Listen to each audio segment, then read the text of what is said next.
Mais uma vez, louvado seja nosso Senhor Jesus Cristo.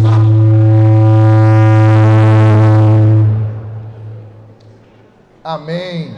Bom dia, povo de Deus. Bom dia. Antes de mais nada, eu quero me apresentar para aqueles que ainda não tive a oportunidade de conhecer. Meu nome é João Cláudio Rufino. Sou casado, muito bem casado, com a mulher mais linda da face da terra. Amém? O nome dela é Patrícia. A minha esposa, eu costumo dizer por aí afora que ela só tem um defeito: minha esposa não anda, ela desfila. Aí, pode aplaudir isso aí, graças a Deus. Juntos temos uma filhinha chamada Olívia, com 1 ano e 1 mês e poucos dias. E eu dizia ontem ainda à noite, não é? Antes de ontem ela começou a dar os seus primeiros passos. Como é bonito, como é maravilhoso o dom de ser pai, o dom de ser mãe e acompanhar tão de perto uma vida se desenvolvendo. A Olívia é uma bênção na nossa vida. Juntos participamos de um grupo de oração chamado Caris, na RCC da Arquidiocese de São Paulo. Temos a graça de participar em âmbito nacional, ajudando o Leandro, que está aqui no Ministério de Pregação, também a comissão de formação, e ajudo na reflexão teológica da RCC Brasil, parte por conta do chamado, obviamente, em primeiro lugar, que Deus me fez. Em segundo lugar, por conta também da minha profissão. Eu sou professor na Faculdade de Teologia na PUC de São Paulo. Lá tenho a graça de ministrar aulas na área bíblica, Antigo Testamento, Novo Testamento, hebraico, grego, história de Israel, teologia bíblica, exegese bíblica, enfim. E é muito bom fazer parte desse movimento tão maravilhoso e estar aqui mais uma vez no estado do Rio de Janeiro, nessa diocese que é a primeira vez que venho, a diocese de Campos. É muito bom estar aqui, sobretudo nesse momento tão especial. Me sinto honrado, louvo a Deus pela oportunidade de estar aqui. E quero louvar a Deus pela sua vida, você que veio aqui, que está às vezes a horas da sua casa, dependendo do local de onde você vem, pelo esforço que você fez de poder estar aqui nessa manhã, durante todo esse dia, nessa celebração maravilhosa. Então uma salva de palmas para vocês, pode aplaudir aí, vocês merecem. Deus abençoe cada um de vocês, de perto e de longe, de toda essa diocese.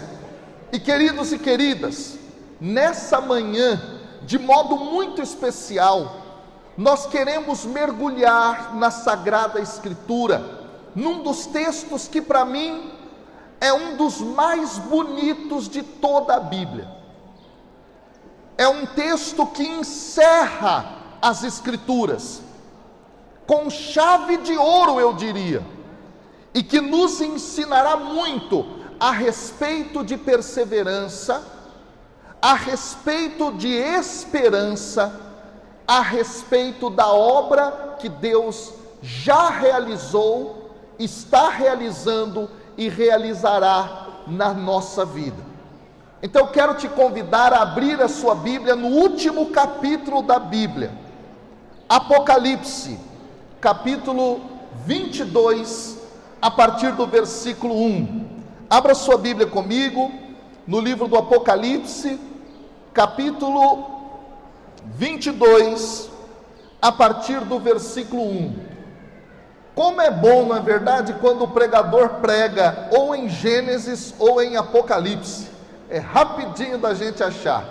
Último livro da Bíblia, último capítulo da Bíblia, Apocalipse, capítulo 22, versículo 1.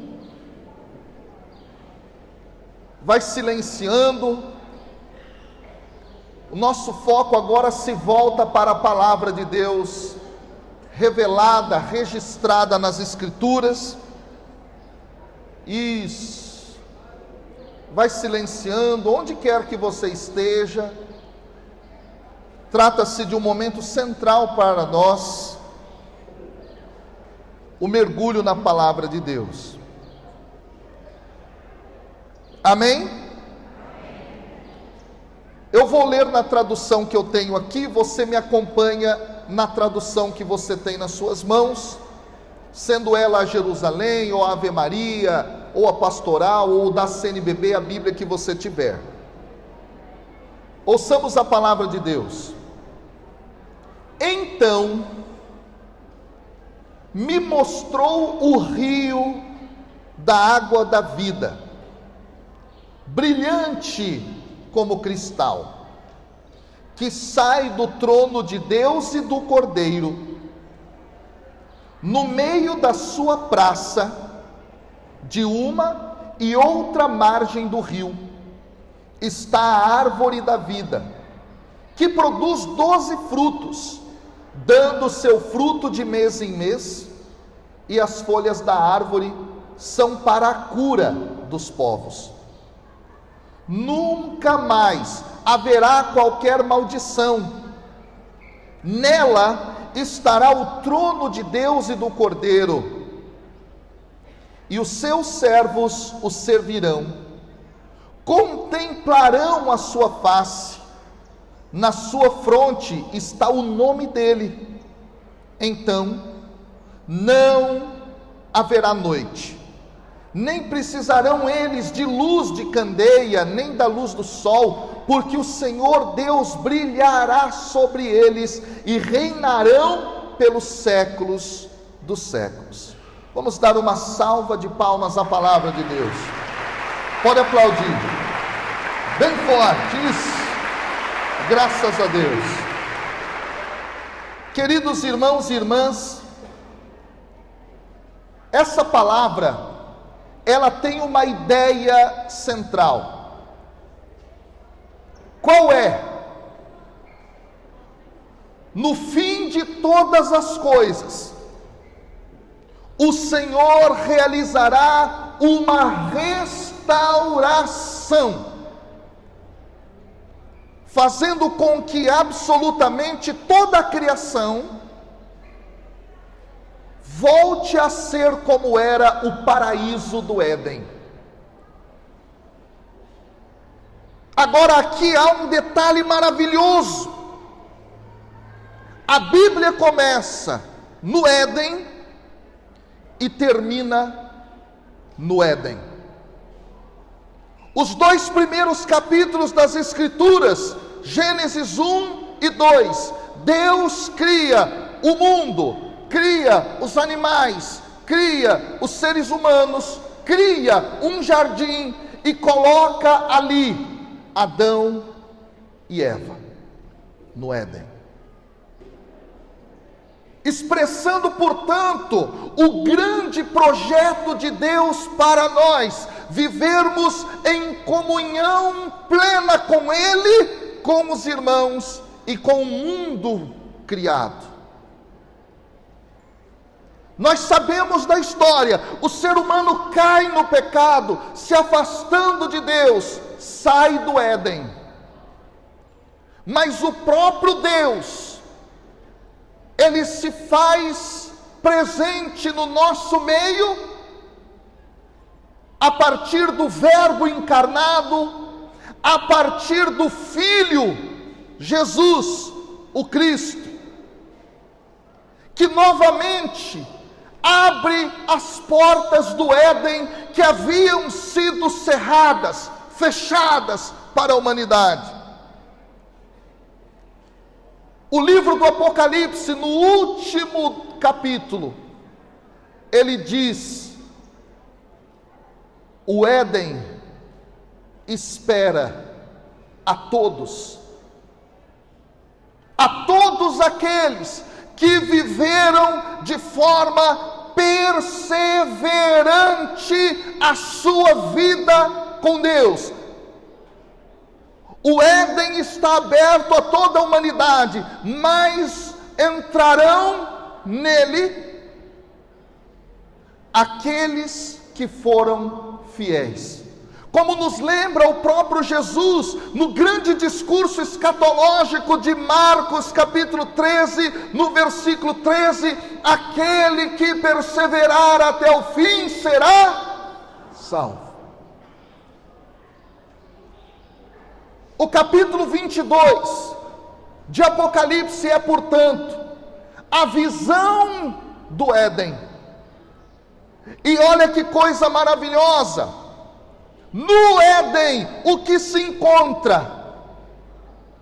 Nesse novo Éden está lá presente o rio da água viva, ou um rio de água da vida, dependendo da tradução que você pegar. Só que há um detalhe maravilhoso nesse texto. A visão que João tem é a visão de que este rio sai do trono de Deus e do Cordeiro. Agora vamos entender esse mistério. Algumas características são importantes para nós ressaltarmos aqui. Primeiro, esse rio é um rio brilhante como cristal. Agora, não é a primeira vez que no livro do Apocalipse tal imagem aparece.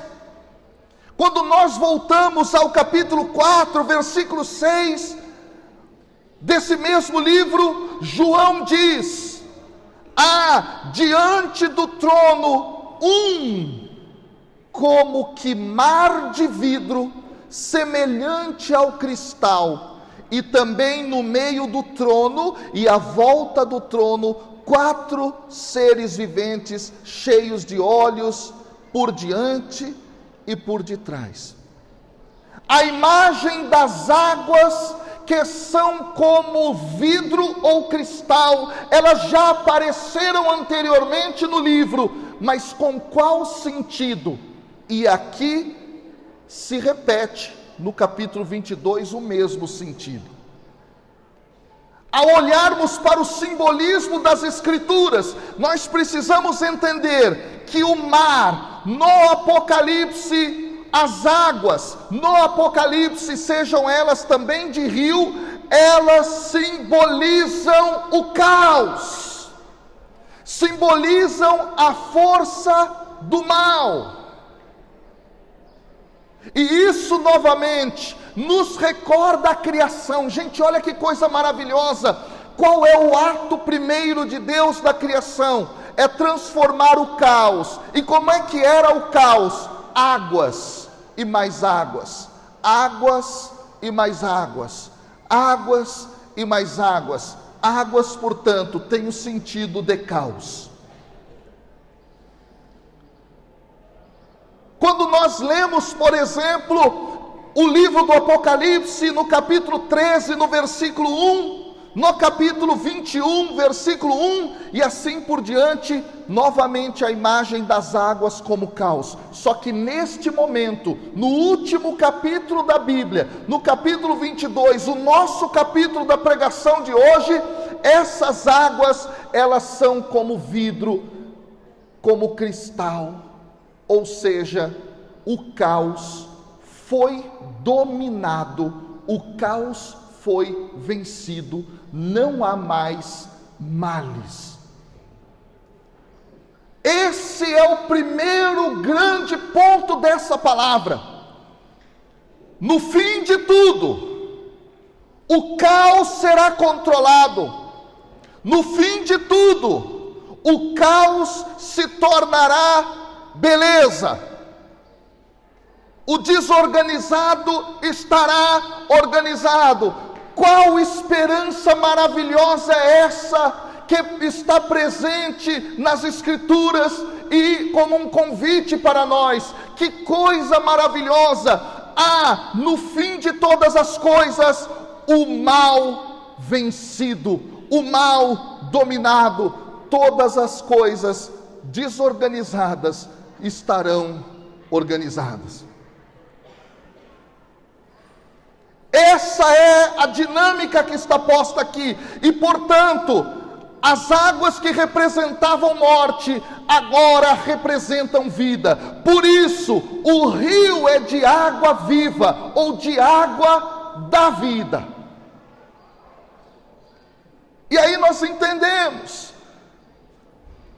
por que ele mana, por que ele sai do trono de Deus e do Cordeiro. Porque o trono de Deus, que é um objeto citado no livro do Apocalipse 46 vezes, escute de novo, 46 vezes no livro do Apocalipse aparece o trono de Deus. O trono de Deus é justamente a forma de dizer: Deus está no controle. Deus está no controle de todas as coisas que acontecem em toda a realidade. E portanto, nesse sentido, dentro do livro do Apocalipse, Deus está no controle, mesmo quando a sua igreja está sendo perseguida, mesmo quando a sua igreja está sofrendo pelas cruzes, mesmo quando a sua igreja está experimentando o caos, mesmo quando a sua igreja está experimentando a dor e o sofrimento.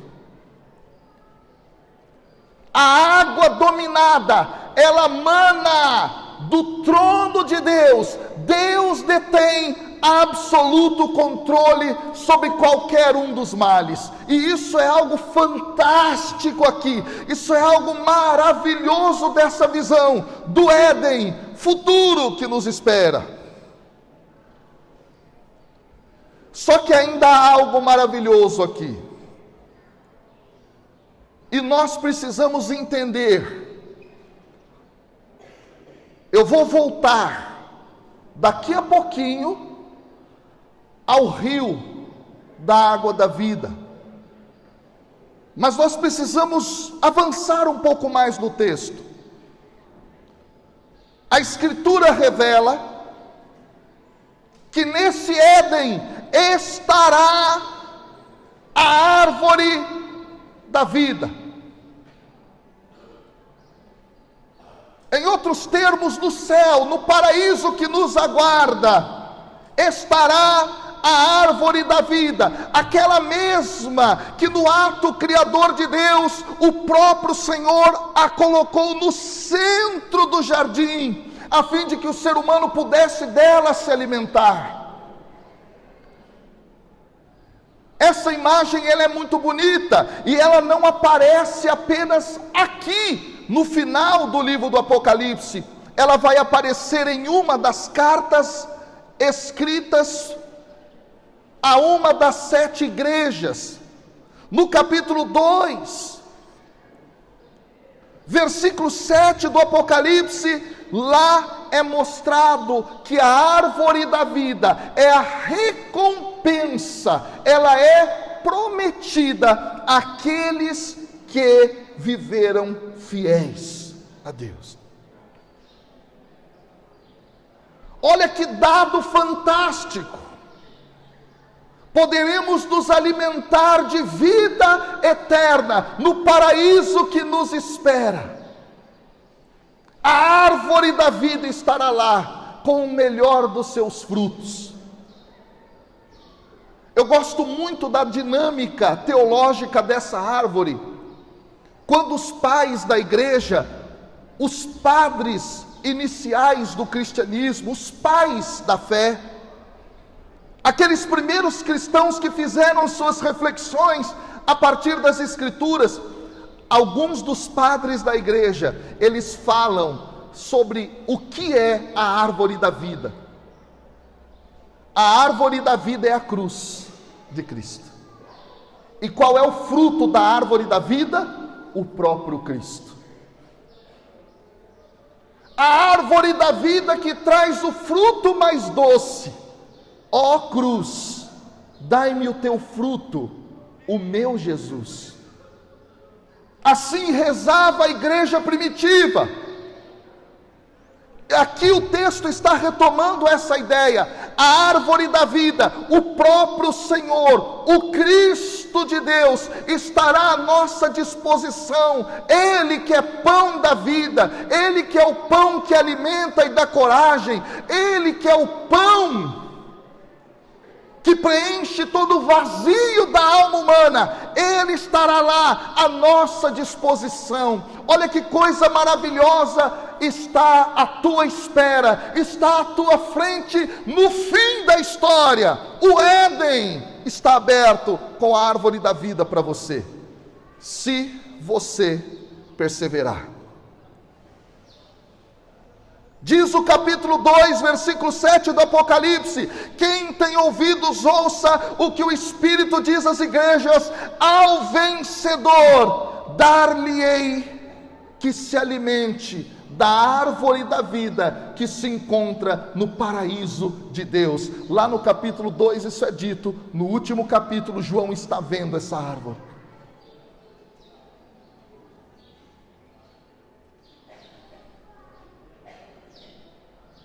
Ela produzirá 12 frutos. O 12 aqui nos remete ao ano inteiro. Todos os dias de todos os 12 meses do ano, constantemente, eternamente, a árvore nos dará o alimento. Ou seja, aqui o simbolismo da vida eterna, maravilhosa que está diante de nós. Esse texto me faz querer ir para o céu toda vez que eu leio.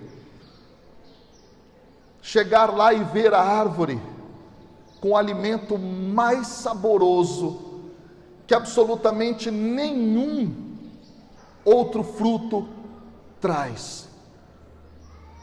A comida mais saborosa que você já experimentou na vida não chega aos pés do sabor desse fruto da árvore da vida.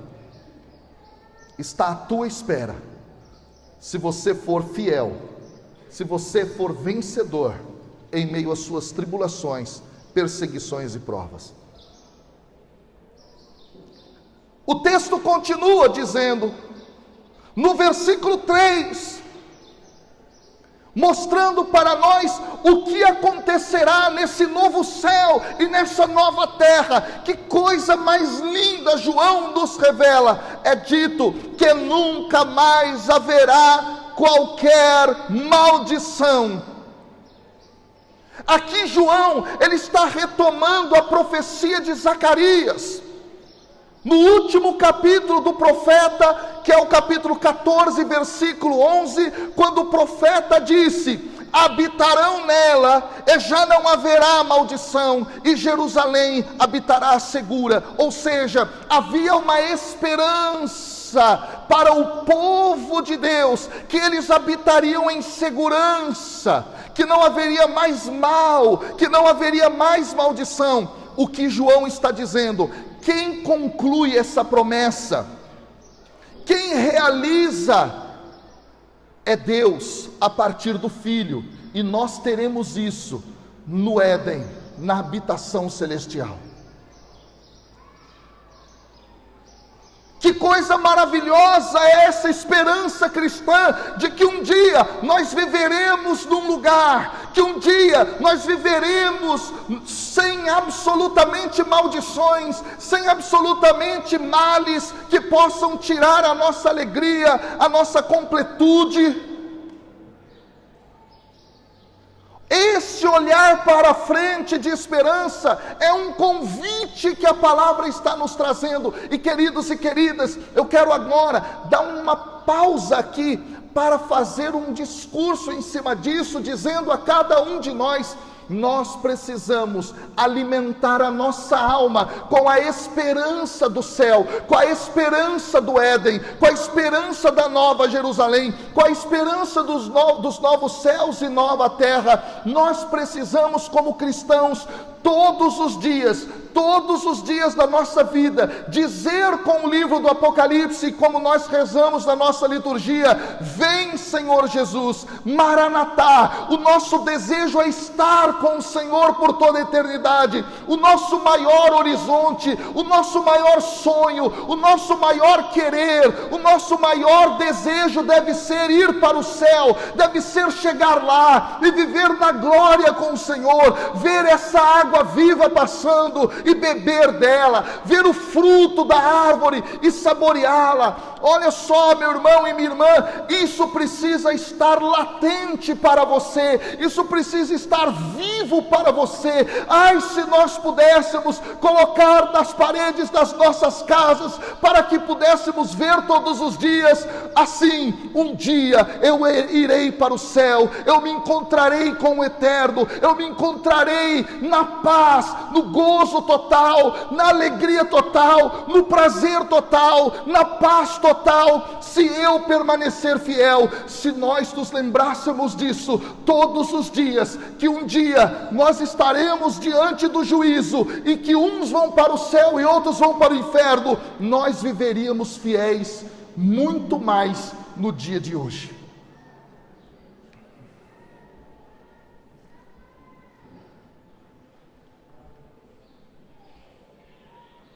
Por que a igreja, na liturgia da missa, ela é tão profunda em sempre dizer, proclamando que Jesus voltará?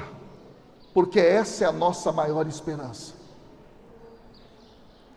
E aí eu preciso dizer, sobretudo em tempos nos quais nós estamos, a nossa maior esperança não está em políticos, a nossa maior esperança não está em ideologias, a nossa maior esperança não está em homens de carne e osso, mas está no horizonte último da história, no Éden que foi aberto pelo sangue do Cordeiro vertido na cruz. A nossa esperança é que um dia nós iremos para o céu, que nós nos encontraremos com Ele, que nós saborearemos o fruto da árvore da vida, que beberemos da água do rio da vida. Pronto, irmãos, essa é a tua esperança. É por isso, com isso, que você deve viver todos os dias da sua vida. Se consumir por isso todos os dias da sua vida.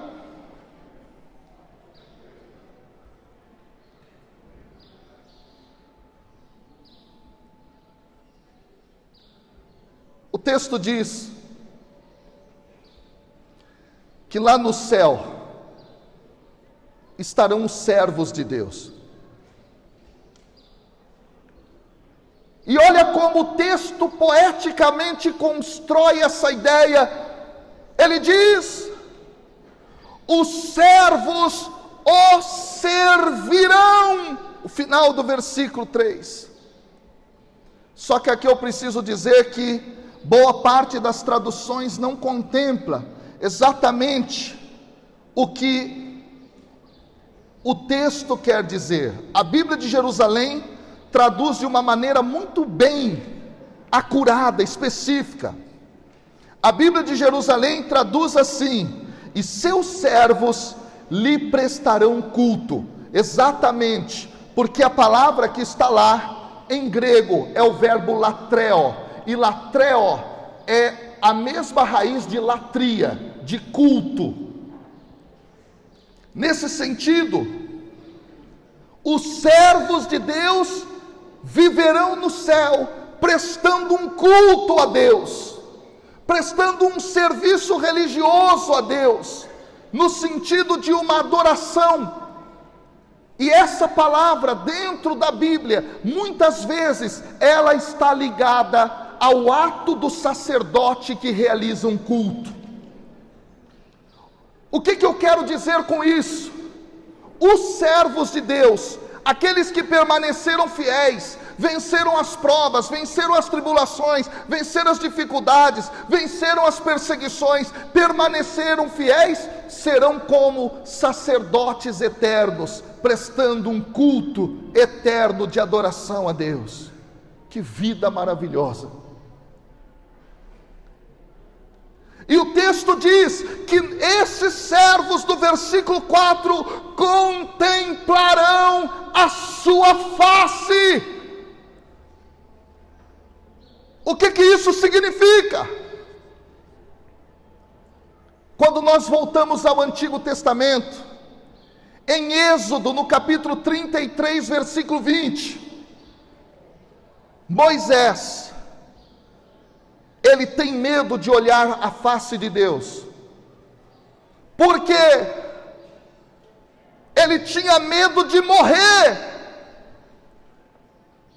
Tamanha a grandeza da glória que resplandece da face do Eterno. Moisés diz: Senhor, eu não posso ver a tua face, eu não posso olhar diretamente para ti. Moisés, que é considerado no Antigo Testamento o maior dos homens, o maior dos personagens, que foi aquele escolhido por Deus para realizar o processo da libertação da escravidão, que conduziu o povo 40 anos pelo deserto, até levá-lo à fronteira da terra prometida. O grande Moisés não viu a face de Deus. Só que há algo maravilhoso. O texto aqui está dizendo que os servos que permanecerem fiéis olharão a face do Senhor. Eu não sei qual foi a pessoa mais bonita que você já viu na vida depois de mim, mas de uma coisa eu tenho certeza: absolutamente nenhum rosto é mais belo do que o rosto de Deus.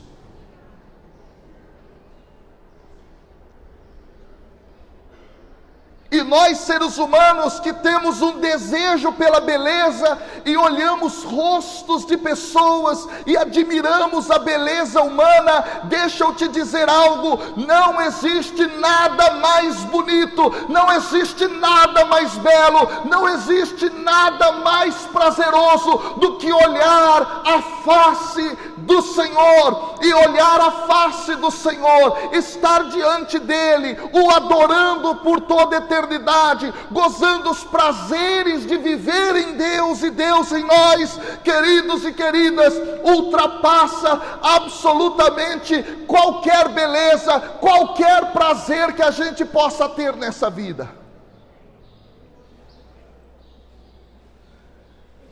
É isso o que nos espera lá.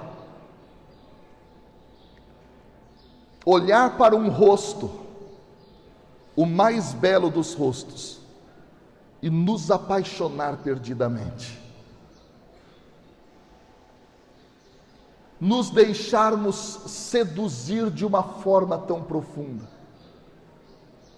Eu queria que você trouxesse à sua memória qual foi o momento da sua caminhada que melhor você pôde experimentar a presença de Deus. Sabe aquele dia que as suas lágrimas verteram, que o seu coração palpitou, que no final de tudo você suspirou, colocou um sorriso no teu rosto, se levantou do pó no qual você estava e continuou a sua caminhada? Sabe aquele dia, aquele específico encontro que você teve com Deus que foi maravilhoso? Deixa eu te dizer, esse encontro não chega aos pés do encontro eterno.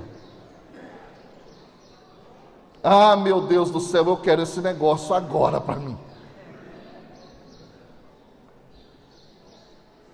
Se nós tivéssemos a mínima dimensão desse grande encontro maravilhoso, queridos, isso seria o maior desejo da nossa vida. O céu seria o maior desejo da nossa existência. Isso nos consumiria. Eu peço a Deus que possa fazer isso no teu coração e no meu coração. Que nessa manhã, cada um de nós tenha despertado o desejo mais profundo, o primeiro de todos os desejos, que é estar assim, no céu, na presença de Deus. Daí nós entendemos os santos, os mártires, que não fugiam da boca dos leões, que não fugiam das fogueiras, que não fugiam das lanças, que não fugiam da morte, que não fugiam do apedrejamento. Por quê? Porque eles desejavam esse prazer imenso, esse prazer dos prazeres, a alegria das alegrias do céu. Quando nós voltamos os olhares para as Escrituras, o primeiro mártir da igreja, Estevão, quando ele estava sendo apedrejado, Estevão viu os céus abertos, e ele viu o trono de Deus, ele viu a glória. Meu irmão, naquele momento o que Estevão fez? Estevão não renegou a fé, as pedradas caíam sobre ele, as pedradas caíam sobre ele, as pedradas caíam sobre ele, mas os seus olhos estavam vendo o rosto mais belo, os seus olhos estavam vendo o trono de Deus, os seus olhos estavam vendo o rio de água viva, os seus olhos estavam vendo a árvore da vida, os seus olhos estavam vendo os anjos cantando. E Estevão não se preocupou com as pedras, Estevão só se preocupou em dizer: Senhor, eu perdoo esses homens, porque eles não conseguem enxergar o que eu estou enxergando, eles não estão vendo o que eu estou vendo. Senhor, eu não temo a morte, eu estou te olhando, então pode me levar. Meu irmão, olha como é profundo isso. Se você tiver essa experiência hoje na tua vida, nunca mais você vai desistir de caminhar. Nunca mais. Absolutamente nunca mais. Ver o Senhor face a face. Mas há algo ainda mais bonito da experiência do novo Éden. Esses servos, eles tinham na sua fronte o nome do Senhor. Olha para a pessoa que está do seu lado e diga para ela: na sua testa estará o nome do Senhor.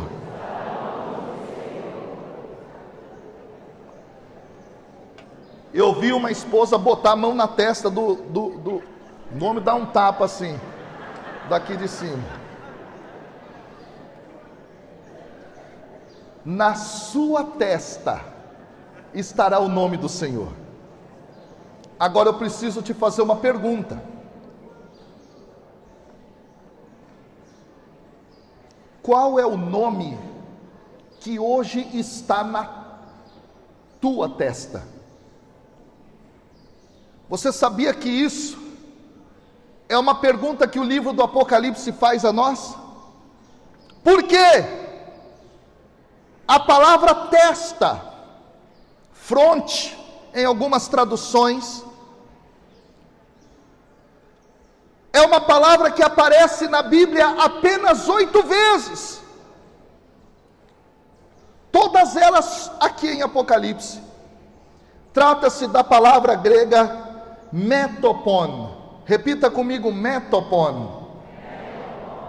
Sabe o que isso traz para nós? No texto do Apocalipse diz que o nome da besta estará marcado na fronte dos infiéis.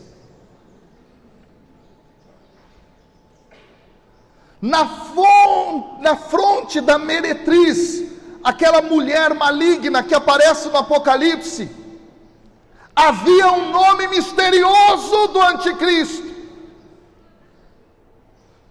Então o Apocalipse fala que o nome da besta é marcado na testa dos infiéis, mas por 1, 2, 3, 4 vezes o nome do Senhor está selado na testa dos fiéis. Por isso que eu te fiz a pergunta: na tua testa, qual é o nome que está gravado? Agora por que que isso é tão importante? Por que que o nome não está na mão? Por que que o nome não está no braço? Por que que o nome não está na coxa? Por que que o nome não está na panturrilha? Por que que o nome não está na barriga nem no coração, aqui no peito? O nome está na testa, porque está na cara quem é de Deus e quem não é.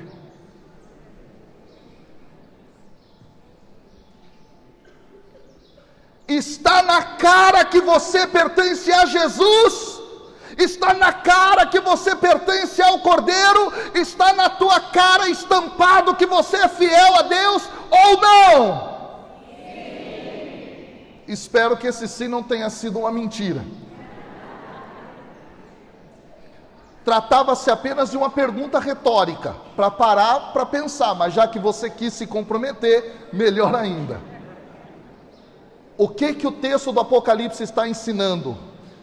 Tem que estar estampado na nossa cara, e a testa é um lugar que não dá para esconder direito.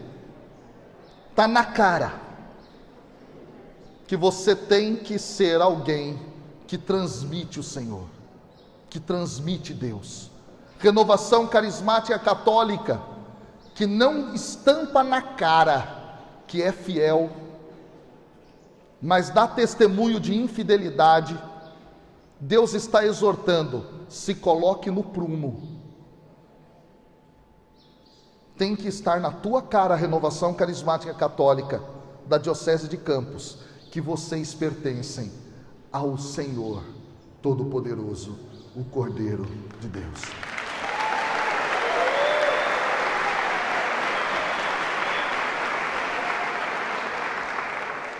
Duas últimas coisas desse texto para terminar. Primeira delas é, o versículo 5 encerra essa perícope dizendo que não haverá mais noite. A nós, homens e mulheres desse período tecnológico,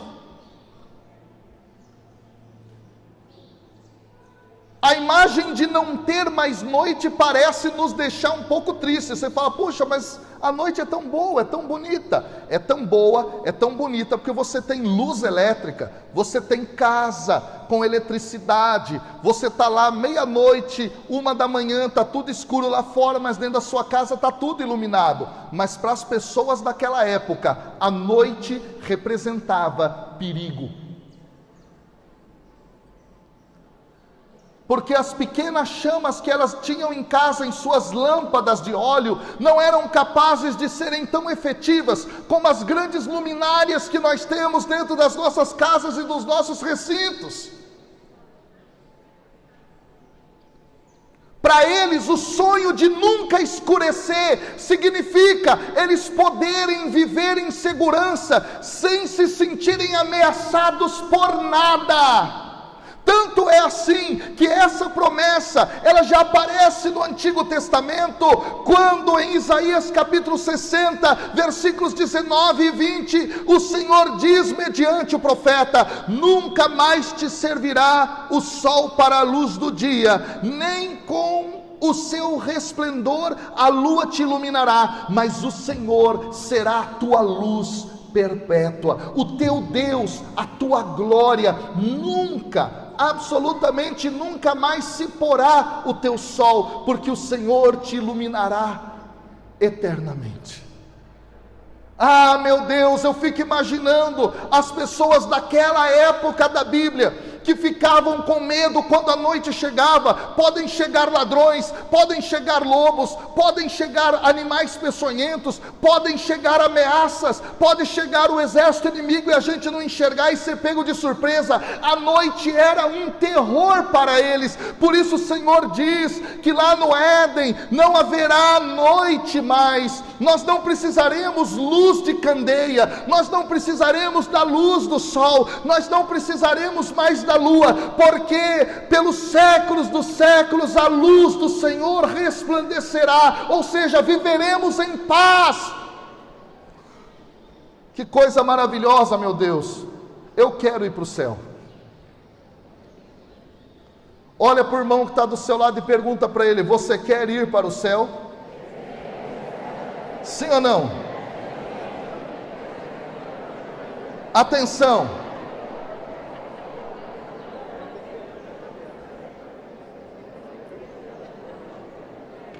E eu não vou fazer aquela brincadeirinha não, tá?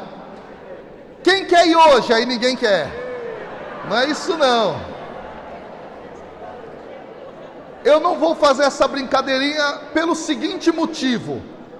Eu nada contra a brincadeirinha, mas nesse contexto da pregação, eu não quero que você, de alguma maneira, mínima que seja, coloque em dúvida que o céu é muito melhor do que aqui.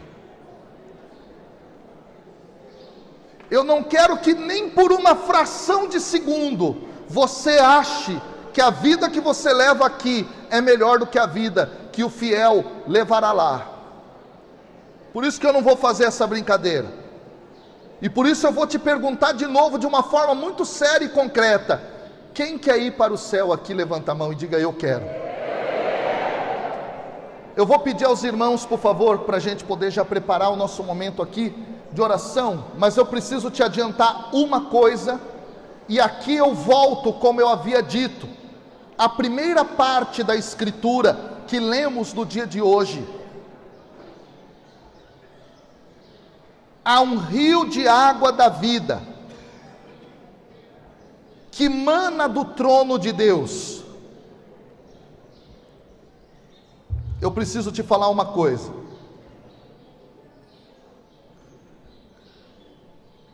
Essa parte do versículo 1, ela nos ensina que existe uma experiência possível, muito concreta de céu, ainda hoje, aqui na terra.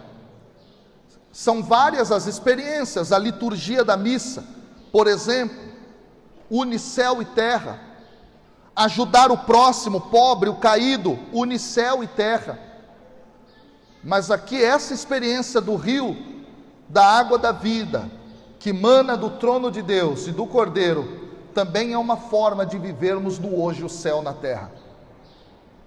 Como assim, João Cláudio? Essa mesma ideia da água da vida, desse rio de água da vida,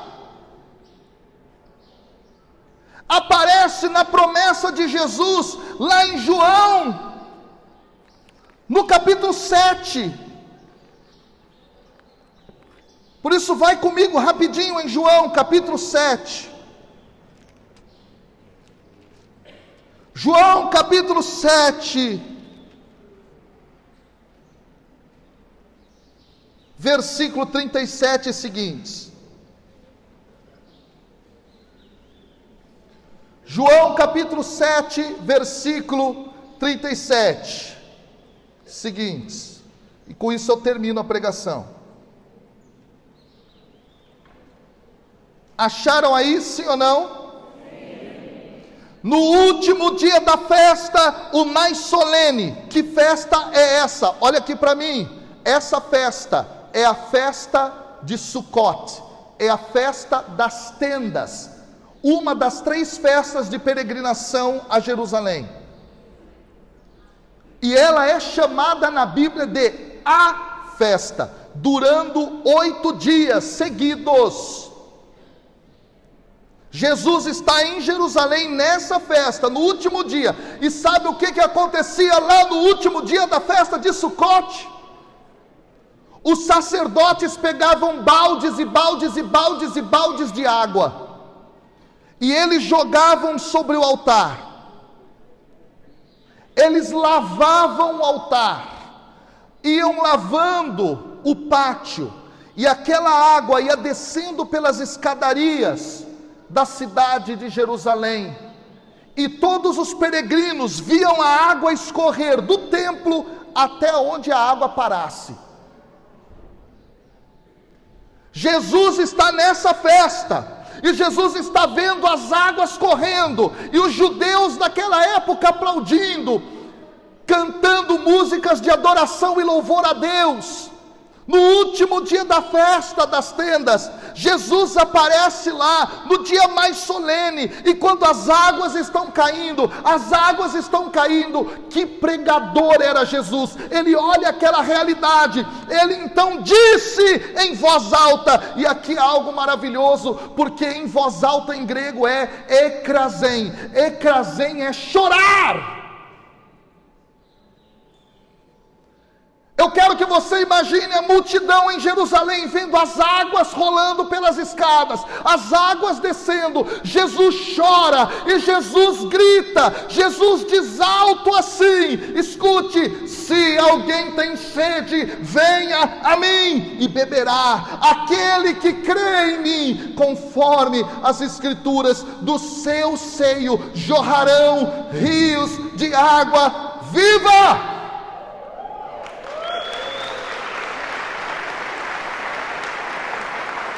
Jesus diz isso com lágrimas nos olhos.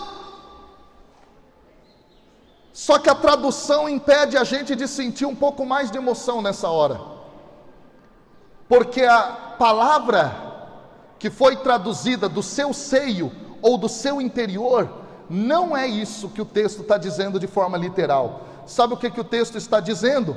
O texto está dizendo algo maravilhoso. O texto diz assim, potamoi, rios, tes,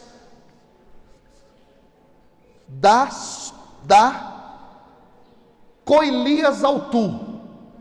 Autu é tua. O que é koilias? Que foi traduzido por interior, que foi traduzido por seio. Koilias em grego é umbigo. João Cláudio, que coisa doida. Do meu umbigo vai sair rio de água viva? Que imagem estranha. Eu preciso te explicar uma coisa. Umbigo, na tradição bíblica, sabe o que é? É a ligação do ser vivo com a matriz. Quando o bebê nasce, ele é grudado à matriz, que é a mãe, pelo seu. E sabe o que os judeus acreditavam? Os judeus acreditavam que um umbigo da terra era o templo de Jerusalém, que ligava a matriz a toda a criação. Só que Jesus está dizendo que em cada cristão, em cada um que crê nele, haverá uma ligação direta com a matriz, porque agora nós somos a nova Jerusalém. Nós somos, porque cremos nele, o novo templo. Nós somos aqueles que na face da terra são representantes da ligação direta com Deus, o Pai, o Filho e o Espírito Santo. Dizer assim, do seu umbigo jorrarão rios de água viva, significa dizer, vocês serão fonte do Deus que passará por vocês, do Espírito Santo que emanará de vocês, fazendo com que quem passe pela sua vida, a água que passa por você, faça brotar frutos nas pessoas que estão ao seu redor, porque o grande desejo do povo de Israel era que do altar do templo pudesse sair a água, e essa água descer para o deserto e gerar fruto e vida no deserto. Aqui a mesma imagem é retomada, e sabe o que Jesus está dizendo? Por onde você passar, o rio vai chegar, por onde você passar, a vida vai brotar, por onde você passar, a morte vai ser vencida, por onde você passar, as pessoas vão poder beber e experimentar esse céu que está lá, mas ao mesmo tempo está aqui, que está lá no Éden, mas que ao mesmo tempo está aí, na sua barriga, no seu coração, na sua vida. E o grande convite hoje aqui para essa renovação carismática de 50 anos da Diocese de Campos ei, renovação, vocês querem ser esse umbigo que liga o céu à terra, que por onde passar, dos grupos de oração, nas missões que vocês farão pelas ruas, nas saídas que vocês farão para evangelizar, vocês querem ser essa ligação para levar a água da vida a todos os seres humanos, a levar vida onde existe morte, a levar luz onde existe trevas. Esse é o grande convite a vocês, renovação carismática de Campos, e assim experimentar no hoje um pouquinho só daquilo que é o Éden maravilhoso que espera todo fiel.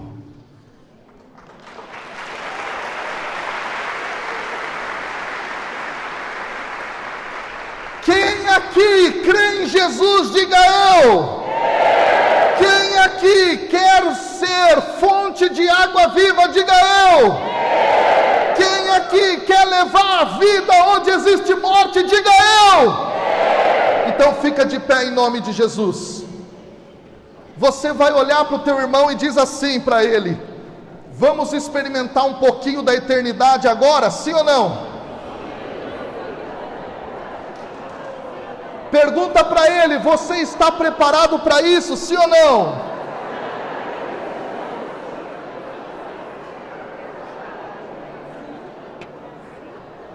Olha a testa dele, qual é o nome que está gravado aí?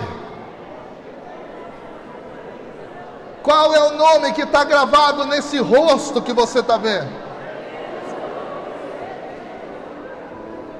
Erga teus braços comigo, por favor. E repita assim: Senhor, neste momento, nesta hora, eu quero estar ligado a Ti e me tornar fonte de água viva. Eu quero, Senhor, por onde passar, levar vida, levar vida, levar vida. Eu quero, Senhor.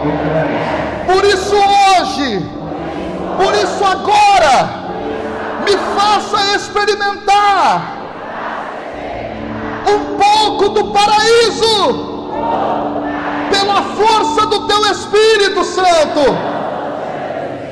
Vem, Espírito Santo, encha-me. Vem, Espírito Santo, eu te quero, eu te desejo, eu quero. Agora vem, Espírito.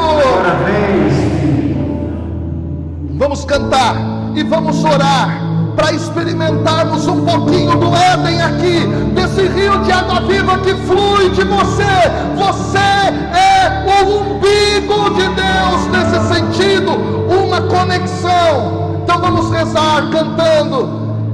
Somente em Ti construirei a minha casa.